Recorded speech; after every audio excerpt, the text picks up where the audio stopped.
Hello everybody, and welcome to the Teching 101 Casino, the place where all bets are made in the form of that fuzzy feeling you get when you get one of your theories correct. With that being said, who placed any bets on Shanks actually being an Elbaf? Like, he was the one that actually was wearing the hood, he was actually the one with Gunko walking through the castle. I saw a few people that were like, oh no, that's not an evil twin, that's actually Shanks.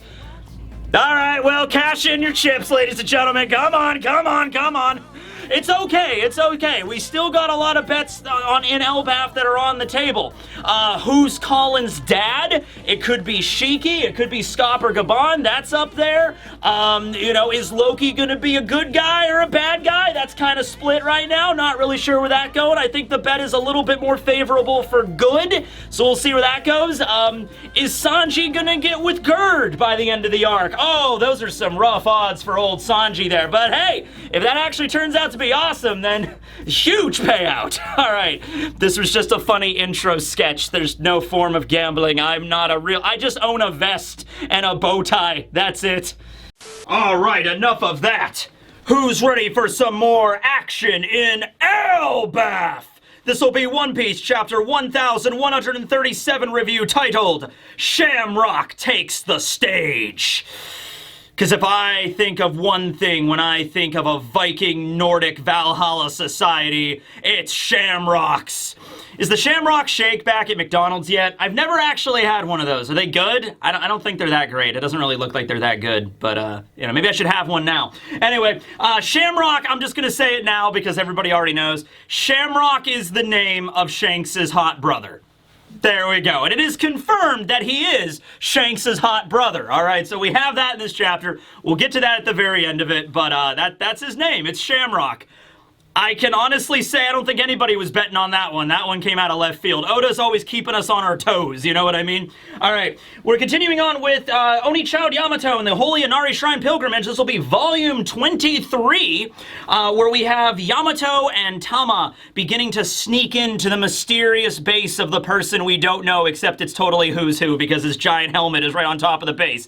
So they're kind of peeking their heads through one of the sliding windows, and we see a couple of minions working under Who's Who. So a couple of things to keep in mind with this. All right, this is actually really funny. So Who's Who and Sasaki, Drake as well, they had their own pirate crews before they joined the Beast Pirates. I don't think all the Tobiropo did. I don't think Black Maria did. Ulti and Page One were like a special exception. They were the children of a pirate friend that Kaido knew, and then that guy died, and then Ulti and Page One just showed up on Kaido's doorstep one day like, you're our godfather. And then Kaido is like, oh boy, I'm not drunk enough for this.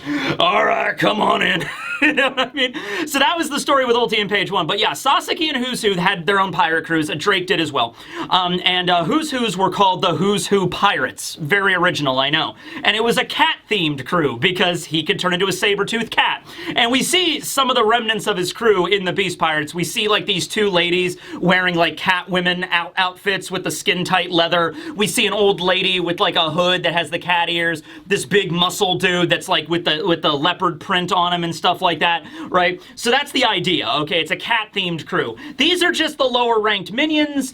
They do not notice Yamato and Tama when they're looking in through the window. They're actually looking at something in the center of the room and they're like pointing at it like, ha ha ha, this is insane, ha ha ha. So we don't know exactly what's going on there, but I'm sure we're gonna find out. Also, it's actually, I went back and checked the numbers on this. This is actually kind of cool. So, Kaido obviously had the highest bounty in, the Beast Pirates, because he was the Yonko. Then the Calamities, so like King, then Queen, then Jack. They were all defeated. Then we get to the Tobiropo, and Who's Who had the highest bounty out of all of the Tobiropo. He had like, I think 546 million, okay? Jack had 1 billion, so that was the difference there. There was nobody in between on the Beast Pirate crew. Which means that after the defeat of Kaido and the 3 Calamities, the number 5 spot, I guess, would be Who's Who. So maybe Who's Who's like, all right, Kaido's defeated, King, Queen, Jack, they're all defeated. I'm next higher up on the hierarchy. I have the next highest bounty. I'll take over the Beast Pirates. So I guess that's how that goes. We'll see what happens.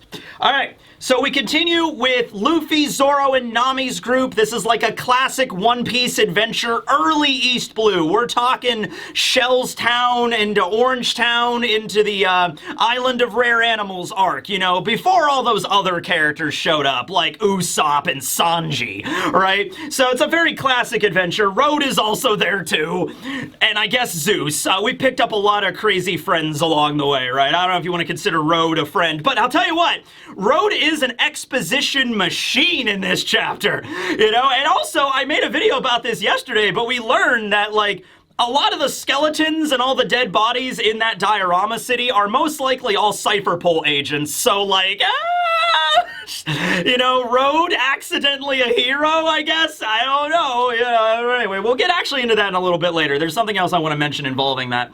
But he is dropping a lot of back lore on the castle and King Harald and Loki and Elbaf in general. So, you know, that's his job in this chapter, all right? So, first thing he brings up, very first thing in the chapter is, yes, this is, you know, Aurust Castle, and nobody has really stepped foot in here for over 14 years since the death of King Harald. So, right out of the gate, we got a year. King Harald was killed by Loki 14 years ago, all right? And that kind of puts it right where it needed to be, because around 20 years ago is when the Walrus School was founded. 6 years ago is when Loki was captured by Shanks, got brought back to Elbaf, chained to the tree, which means after he killed his dad, he spent about 8 years, 14 years to 6 years ago, out at sea. That was when the world government became aware of this Loki problem, and then they slapped the special bounty on him, and then Shanks fought him, dragged him back home. All of the giants had to work together to chain him to the tree. I guess Shanks helped too, and Shanks also became a Yonko around this time, so that all lines up there. Not really sure where the whole Lola thing fits in there. Probably, actually, you know, the Lola thing might actually fit in between, like, I think it would have had to. Yeah, it had to have occurred at some point after Loki killed his dad and while he was out at sea. That's the only way that makes sense, okay? But also, just for a little bit of funsies, what was going on in the One Piece world 14 years ago? Well, we have the timeline, so I love a good One Piece timeline. All right, so 14 years ago in the One Piece world, Tom had just completed the Puffing Tom. The first sea train had just completed at that point. Beppo got lost at sea. He was climbing down Zunisha trying to find Zeppo, his older brother. He fell off Zunisha and he ended up on a boat that was bound for the North Blue, where he would eventually meet Sachi Penguin and Law. Virgo transferred to G5, so that's when Virgo started like his undercover operation at the Marine base. Ginny was kidnapped by a member of the Celestial Dragons and brought to Marijois. That occurred 14 years ago. And that was also the year Chow Chow was born.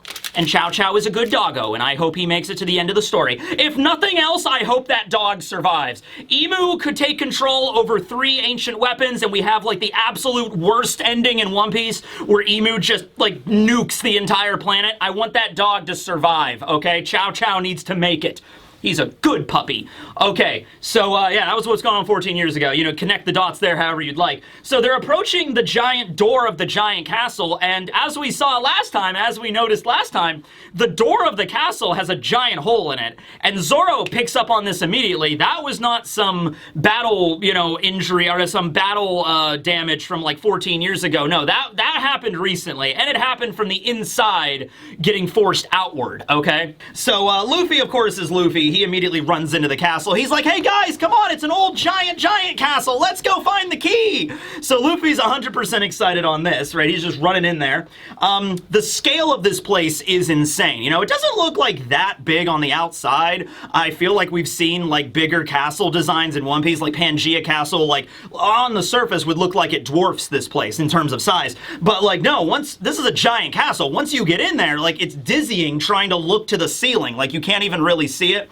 It's all overgrown with various trees and shrubbery, you know, because really the only people in here are the guards, and these guards apparently do not keep up this place at all. Those 2 guards, what were they doing all day last time we saw them? I mean, before the, you know, God's Knights showed up and, like, attacked them and everything like that. They could prune some shrubbery. There's an entire room of corpses that they could at least, like, sort out a little bit. Man. So anyway, yeah, I'm just saying, like, if I was given guard duty in this creepy-ass castle every single day, I'd be like, we could try to sweep up a little bit. Just a little bit, you know what I mean? But yeah, they go in, and Luffy is like, yeah, let's find the key! hey, Road, where's the key? And Road is just like, well, I don't know, I'm just a dude. I'm just a guy. I've never been in here. The only most important people in Elbaf are, give audience with the king. I've never been in this castle. He's also holding up Zoro and Nami in his hand. And Nami also says, well, I'm glad you're here now, Road. And he's like, oh, really, Nami Tasso? Yeah, that's great. Now, get moving. Take us to where the treasure is. Nami is definitely messing with Road of just like, all right, I'm going to keep him around on a leash, as it were, to be like, oh, Road, I like it that you're here. Really, Nami? Yeah, now you should, take us down to the treasure vault. Yeah, come on. Okay, so they don't head to the treasure vault right away. They're walking through the entranceway. A good chunk of it has been destroyed, and there's a bridge that's falling apart. There's a tree growing out of another section of it. And Zoro is like, oh man, look at all this battle damage in here. Did the intruders cause this too? And Road is like, oh no, this happened, during the battle. There was, King Harald's royal guards, and then King Harald himself. There was over 100 people that died that day. And Zoro's looking around like, they must have taken some destructive power to level this place the way it is now, because it was epicenter of a war zone that went down here, an epic kind of battle, the kind of things you sing songs about for thousands of years. That's kind of this situation, right? I would love to see this battle. I think we are going to see it in a flashback at some point once we figure out what's up with King Harald and everything like that. Road explains that, oh yeah, Loki is a monster and he's really powerful and all, but King Harald was also allotted as a great hero too. He just decided to put down his sword and go for peace and understanding and all that stuff, but he was also really powerful too. So they walk into the corpse room, is the best way for me to describe it. It's just a room filled with the skeletons of all the giant guards that died 14 years ago. Nobody has picked them up. Nobody has put them to rest anywhere. I mean, that's how a true Valhalla Viking giant dies, right? I mean, hell, Brook was on his ship for 50 years. He at least went around and picked up the skeletons of his friends and threw them in some boxes. These guards were literally doing nothing, okay? But yeah, there was around 100 people that died that day. The only 2 people that survived this epic battle was Loki himself, who was the perpetrator, who killed King Harald, and then Jarl, who had the sword stuck in his cranium, which is probably King Harald's sword, as we're going to see here in a moment. But yeah, just a room filled with skeletons, which Road should not be that shocked about, because he has a room of skeletons in his diorama city, in the land of the gods. Now, I will bring this up here, because when I made that video yesterday, I was talking about, oh, it's a good thing that Road, I guess, did that, because the Cypherpole agents did not make it into Elbaf to spy on everybody, report about Loki's, location, and report on the giants back to Marijwa. Road stopped that. However, somebody else brought up that, a good point too is the giants are now less warlike than they used to be because of King Harald's influence. There are still some warriors that are around. I mean, like Dori and Bragi, but remember, Dori and Bragi were fighting on Little Garden for 100 years. They had not been back in there. They're like relics of a bygone age. Even Ripley, who Ripley used to be a member of, this warrior culture, is now, a mom and a teacher, you know what I mean? So they're not as, warfaring as they used to be, and the new generation of giants don't like war, okay? So if the Cypherpole agents were able to make it into Elbaf freely, spy on everybody, and report back to Marijwa, hey, they're all kind of about peace now. There's not as many warriors in Elbaf as there used to be. The world government and the Gorosei might have been this might have been years ago, might have been maybe now's the time to invade. That's the thing, right? That was an interesting point that was brought up, and Road kind of prevented all that. Now, ultimately, what Road was doing was not going to solve the problem, because eventually they were just going to keep sending stronger and stronger people to Elbaf up the hierarchy until we eventually get the Gods Knights that showed up with the Warp Gate. But still, I mean, he did help out a little bit. Still messed up with the kidnapping thing, but yeah, there we are. They go into the area with all the skeletons, and Road is like, it's a den for vengeful spirits in this place. And then Luffy is like, oh, hey, look, guys, a giant skeleton. I mean, they're all giant skeletons, but this giant skeleton has horns sticking out of it. I wonder if he knew oars. The fact that Luffy, of all people, finally is the one to mention this. All the characters in this story that have horns sticking out of their skull. And every time that happens, it's like, Why do they have horns sticking out of their skull? They're probably related to the ancient giants, right? But like Oda never brings it up. Nobody else in the story ever brings it up. Nobody ever sat around and was like preparing for the raid on Onigashima like, hey, Kinemon, why does Kaido have horns sticking out of his head? Nobody ever asked that. Nobody ever questioned it. They just kind of went with it. No, Luffy, of all people, fucking finally asks the question, what's going on with the horns? And Road explains it. Yeah, those horns must have belonged to somebody that has ancient giant blood in their veins. So they're a clan or a tribe that doesn't exist anymore in Elbaf, you know. There's no pure-blooded members of the ancient giant warrior clan anymore, but some of us still have their blood in them, and so some of the giants will grow horns. And we've seen this before. If you go back and look at the banquet, all the giants gathering together at Elbaf and some of the children at the Walrus School, some of them do have horns.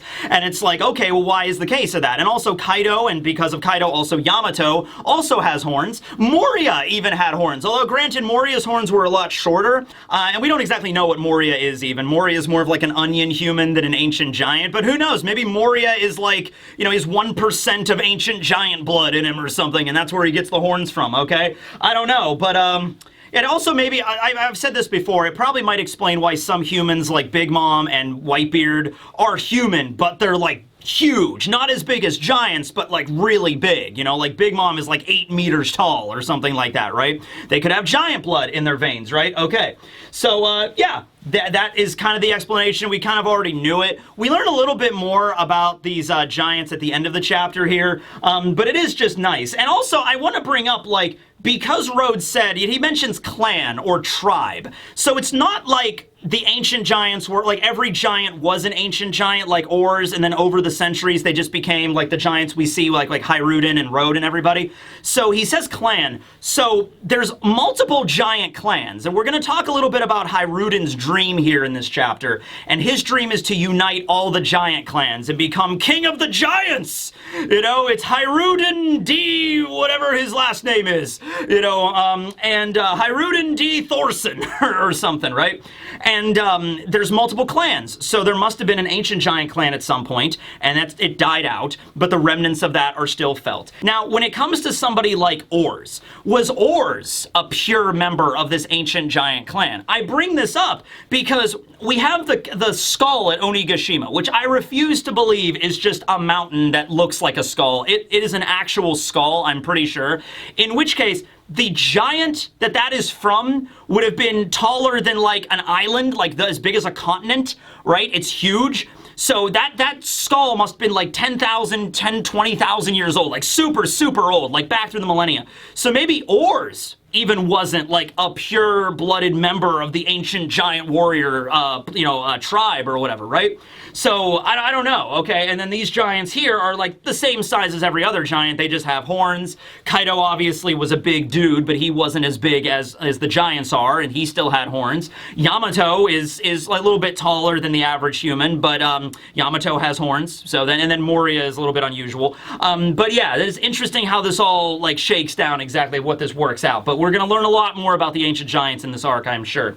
So, upon mentioning that, Road also brings up that King Harald also had descendancy from the ancient giant tribe. And so he sees a portrait on the wall, and it's the same portrait we saw in the last chapter when Jarl was talking about King Harald. We see King Harald with his broad shoulders holding his sword like this in the portrait, which looks a lot like the sword that's impaling Jarl right now. We see his face, and, the portrait is cracked and stuff, but we see his face very clearly. He's got an epic beard. His mustache has like a 90-degree angle, so T-Bone, God rest his soul, would have been happy with that. We really need to do, like, best mustaches in One Piece. Where do you think King Harald would rank? I'm not really sure. He has a tattoo over his left eye. It looks very similar to Ripley's tattoo, where Ripley has those two, like, Kratos lines that go kind of down her body. In the case with King Harald, it looks like it just goes, like, around his eye like this, and, like, around the back of his head. He's bald, and he has these two large scars at the top of his head.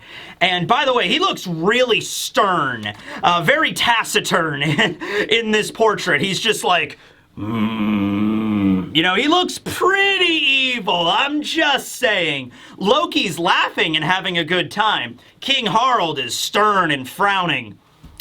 Yeah, I'm thinking Loki's a good guy, King Harald's evil. Seems to be pretty obvious on the paper here. But no, Rode mentions that those scars on his head are where his ancient giant horns used to be. He ripped them off because nothing could come about from that war-torn era that he was descended from. And so I wonder if King Harald, because we learn a lot about King Harald being like this peace-loving king that wants to open up Elbaf to the rest of the world. Here's an idea. What if King Harald was insane? Allow me to elaborate. What if King Harald got it into his head one day where he's like, I gotta open up Elbaf to the rest of the world. Peace! Peace! We will have peace! No more war! These horns on my head are symbols of war! Ah, no, King, what are you doing? Peace! I kind of want him to just be absolutely insane with it. Like, he really, really loved peace. Okay? And then Loki came in and like, Father, your plan is going to ruin the entire country. No, Loki, it's peace! Ah! And then that's where the battle happened. I don't know. I don't know how King Harald's personality is going to be, but he ripped off horns out of his own head. That could be looked as a sign of dedication. That's what Zoro says. Zoro, it's like a very serious scene where Luffy is like, what, he did? And Nami is like, oh my. And then Zoro's like, what conviction to do that? I'm almost thinking it's some kind of like goofy spin that Oda's gonna do on it, right? Like, it's not like this moment where, like, this moment of like somberness or King Harald is sitting in front of the fireplace and he's talking to one of his closest friends or whatever, and he's like, I wish that we could just change the way that the giants live. We lived a life of war and destitution for the longest time. Even these own horns on my head are symbols of that war-torn ancient giant clan. I wish I could just discard them. And then he like rips off the horns, right, and tosses them into the fire. That's kind of the image we're cutting here. Like, that's probably what Zoro's thinking about right now. Like, oh man, such a dedicated man. What if it's the exact opposite? What if he was just like, it's just like, I don't like these horns. And he just rips them off. Oh, dude. I don't know. Rode goes on to say that after King Harald's death, the whole country fell into despair. But the one person that felt this even more of a hatred for Loki than anybody else, was Hajrudin, Loki's brother. And this is where the Straw Hats are learning about this, because they didn't know originally. You know, Luffy and Nami learn about, like, wait, he's Loki's brother? What? This is crazy. Now, I was under the impression, I even thought about this, like, what if Loki and Hajrudin do not share the same mother? And I was like, and well, you know, Hajrudin is a little older than Loki, so I guess it's possible, but I always assumed it was the same mother. It was the queen that died a year after Loki was born, which was totally his fault, I guess. But no, the separate mothers. Okay, so Loki and Hajrudin are half-brothers, all right? So, Hajrudin's mom, King Harald met her before I think he took the throne. And so the country would never have accepted a giant from a foreign land. She was still a giant, you know? It was just a giant from another country, because we learned that from Saul, that Elbaf is not the only place giants live, okay? So King Harald, in his younger years, went out to sea maybe, and went to another land, and fell in love with a giant there, and then they had Hajrudin together. And then eventually King Harald came back to Elbaf at this point with, I guess, with her. I mean, guess with Hajrudin's mother. And had to become the king and had to marry. But the people were extremely prejudiced over this, over a giant from another land that wasn't a native to Elbaf being their queen.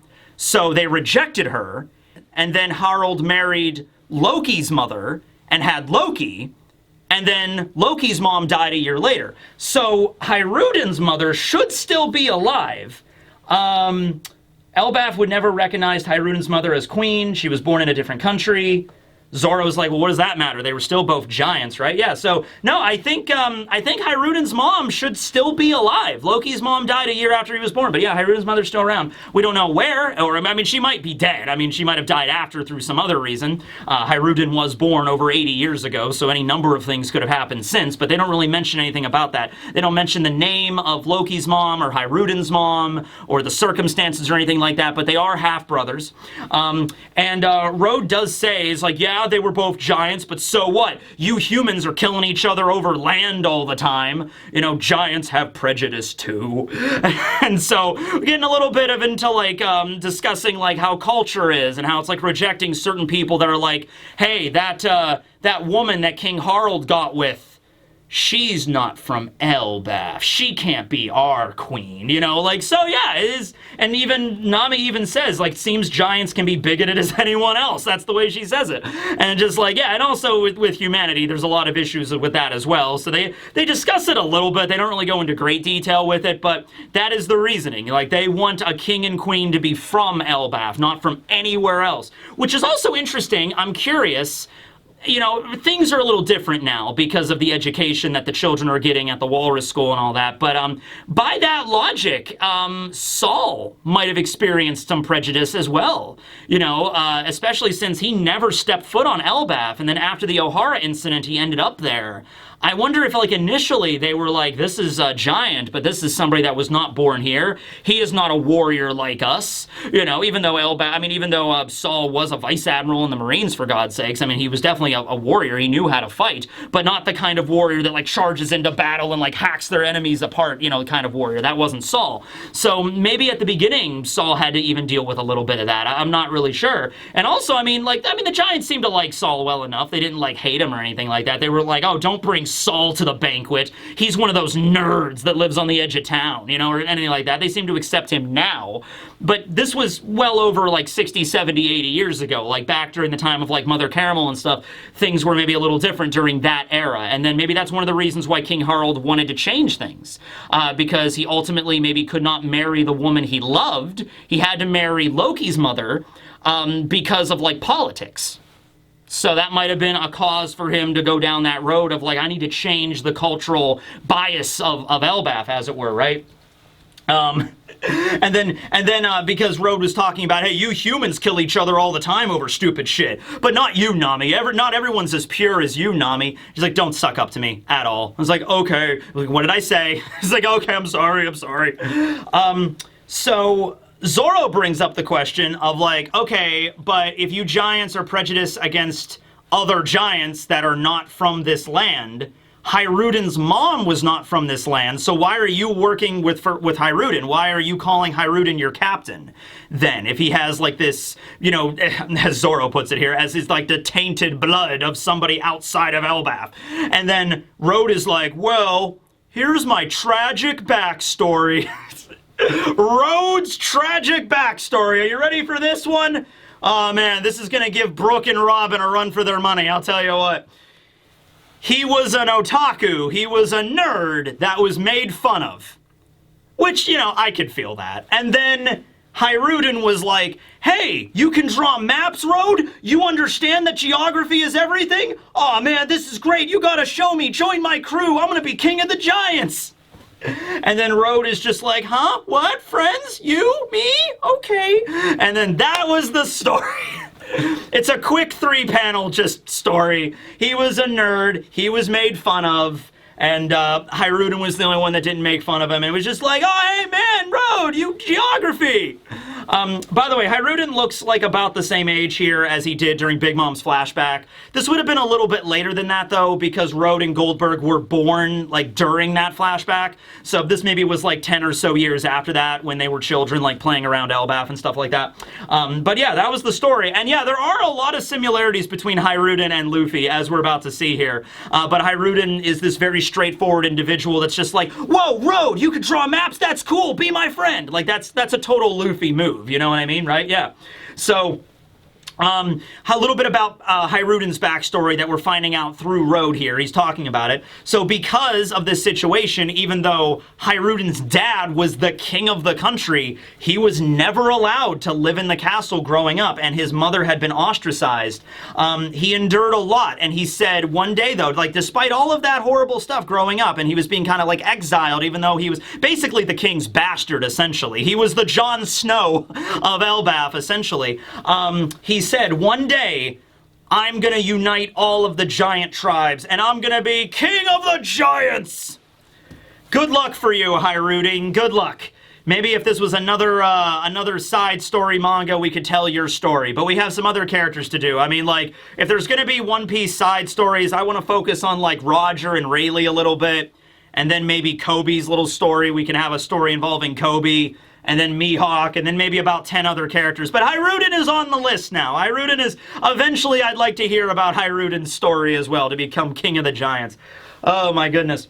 And we cut back to the banquet where we see Gerd, Hajrudin, Stanson, and Goldberg all cheering and, you know, raising their ears like, yeah! You know? We also see Goldberg's shield. I want the explanation on that shield at some point. We're going to learn about the shield next. Okay, we got Rhodes' crybaby backstory. We got Hajrudin's crybaby backstory. We kind of already know about Gerd's. Stanson we don't know, and we need to still know about Goldberg. What made Goldberg want to become a chef? You know, how did Goldberg get that shield? That's probably a homie. I'm thinking Mother Caramel might have gifted it to him. That's the only explanation. All right. So, Rhodes strikes this very, like, dignified expression, and he's like, I want to make Hajrudin's dream a reality. I want him to be king of the giants. And then Zoro's like, yeah, that kind of motivation is nothing new to me. I don't know if he's directly talking to Luffy. I feel like he is. He's just like, yeah, that motivation seems pretty straightforward. But there's something about that, I think. And Zoro was willing to, like, give up his own dream, you know, during the, you know, when he's training with Mihawk in order to achieve Luffy's dream. So I think there's something about that, like, straightforwardness of Hajrudin and Luffy as well, where it's just like they just, no bullshit. They don't skirt around the subject. They don't try to manipulate anybody. They just come right out and say, hey, I want to be king of the pirates. Hey, I want to be king of the giants. You seem strong. Come and help me.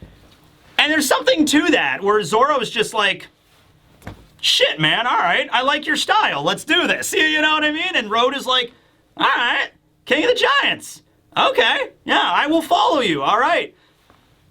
Don't know, but there's something about that, and it was even mentioned by Mihawk during Marineford. Luffy just has this ability to kind of just draw people to him, and that's also a feature of the Will of D. Maybe Hajrudin has the Will of D. If he doesn't have the Will of D, he has the Will of D. The Will of D does not exist merely just as that middle initial. Odin definitely had the Will of D, even though he did not have the D initial. You know what I mean? So that's kind of the idea I think Oda's going to go with the Will of D. Like, anybody that embodies this personality type similar to Luffy, they have the Will of D, even if they don't actually have it in their name. So they're having this conversation, Zoro, Nami, and Road, but Luffy ran ahead, and so he doesn't hear any of this. He does not hear Road's crybaby backstory. And so Luffy turns a corner, and he sees the two giants that are knocked out by Gunko and Shamrock. And he comes back, he's like, hey guys, I found some giants that are knocked out! Come over and see! And then so they run over, and that's where we cut there. We cut away from that scene, we go back down to the Underworld to see what's up with Loki. But yeah, thank you, Road, for all that exposition and lore. That was fun, and I guess they're now going to find the giants. At least one of them's probably still alive. They'll tell them about the God's Knights and the intruders, and then they're probably going to get the key, and then they're going to head down to Loki's place. Unless the God's Knights stole the key. I'm not really sure if that happened yet either, but at any rate, what's going on with Loki right now? So we cut down to see what's up with him. He is getting the shit beat out of him right now by Gunko, okay? He is bleeding, and he's just like, And Gunko is like, do you finally understand your position? You know, you're only kicking the shit out of me right now because I can't move. Doesn't matter. It would have happened no matter what. I don't know, Gunko. I think you're getting a little bit ahead of yourself. But she is using her ability. We later learn that she has a Devil Fruit ability. It isn't some crazy ability given to her by the Gorosei or Emu or anybody. Her ability is the Arrow no Mi, or the Ara no Mi. Nah, it's the Arrow no Mi, but the Ara no Mi could work as well, okay? But anyway, so this is kind of hard to explain because it's not... It's one of those devil fruits that has the concept of something rather than physical matter. Allow me to explain this with Osuru's devil fruit ability, the Wash fruit, okay? That fruit embodies the concept of laundry. So it has qualities of like the soap fruit, and it can also make people like the consistency of clothing, but its main ability is the concept of laundry, okay? Gunko's ability, the Arrow no Mi, is the concept of arrows, the concept of a vector, the concept of an arrow going this way, accelerate. So it looks in this panel, she's using this ability like bandages, where she's taking an arrow and wrapping it around her legs to extend her legs. Okay? So I said before, she's got legs. Well, she has legs now. She definitely has legs now. She uses this power to make her legs, her boots, way taller, so she's like standing like eye level with Loki now. Okay? So it works in a way that looks like bandages, but I don't think they're made out of bandages. Like, they're not made of cloth. It's not something that you can just grab and, like, tear, like a piece of fabric, okay? It's like, I'm assuming some vague devil fruit energy-esque deal where it takes the form of an arrow, and also we've seen she can detach these arrows from her body and like remotely control them. Like, she separated that arrow and strangled that wolf and then had the arrow pointing up to like hang the wolf in the air, like, and it was like dying. Yeah, and she was like controlling it with her finger, okay? So yeah, I don't think they're actually made out of bandages. I mean, they might look like bandages, or she can change bandages into like these arrows, and the arrows are made out of like energy, aura, whatever you want to call it, okay? But she can do this in a variety of ways. She could basically mold her body into looking like whatever she wants, right? She can make her boots bigger, a giant, not her boobs. This is serious. We're talking about One Piece devil fruit powers. Okay, she can make her boots bigger. She can make her glove like a giant. Here comes the giant fist. She can mold her body in a giant fist. She can basically take whatever form she wants. She could probably cover her whole body with arrows and make like a giant arrow like mech, you know, stomping around and like crushing things, okay? She could shape anything out of these things, and she can use this ability to like accelerate attacks, okay? So that's, or like, I guess if somebody's coming at her, she can also use the arrow to like grab it and like bounce them back, okay? I said last time it's very similar to Medusa Gorgon's ability from Soul Eater. That's basically what she is. But yeah, a lot of people were curious on like, is the power from Emu? Is it from the Gorosei? Is she like a yokai? Like, what is this? But no, Oda specifically says Arrow Arrow no Mi in the title box, so that is what she has, okay? Probably, like I said, I'm gonna go back to the idea that the God's Knights have the strongest devil fruits in the world.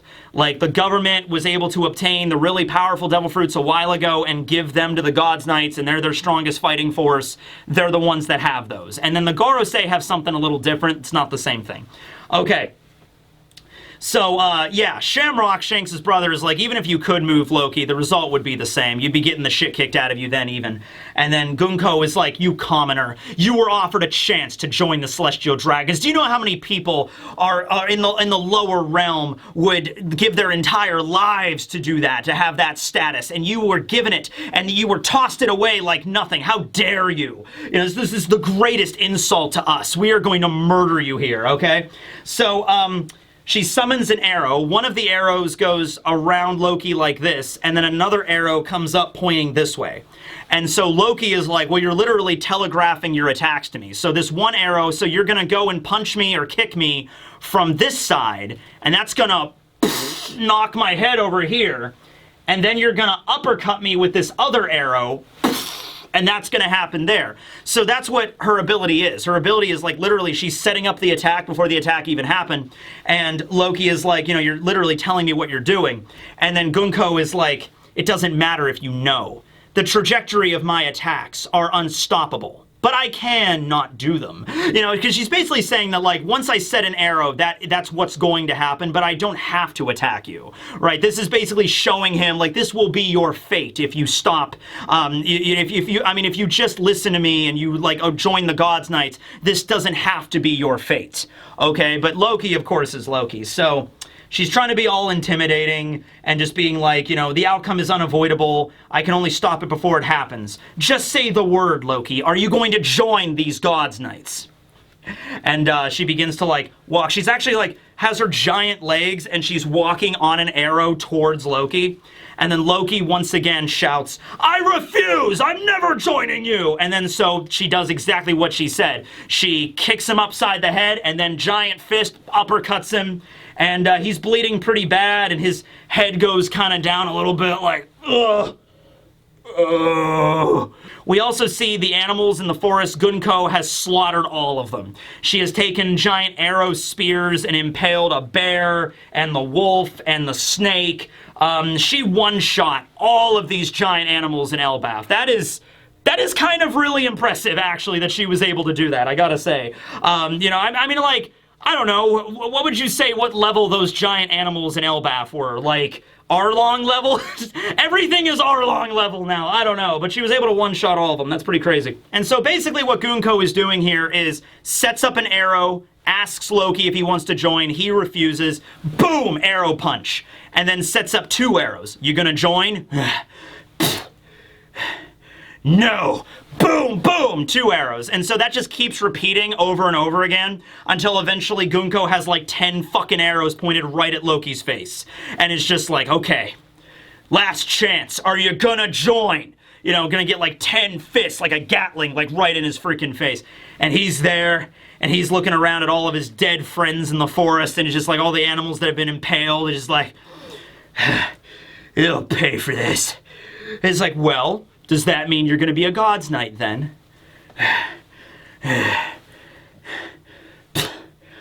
Go fuck yourself. Loki had a Hank moment from Breaking Bad, dude. Like, oh man. Oh snap. Oh, he doesn't actually say like, go fuck yourself. But he kind of does. He just kind of like laughs. He's just like, ha ha ha. And then he screams as Gunko is just like bombarding him with attacks from every direction. And then we see the last scene of the chapter. We cut over to see the hooded figure, Shamrock. He stands up and he's like, it's okay, Gunko. Let's change our tactic. Get in contact with Marie Joie at once.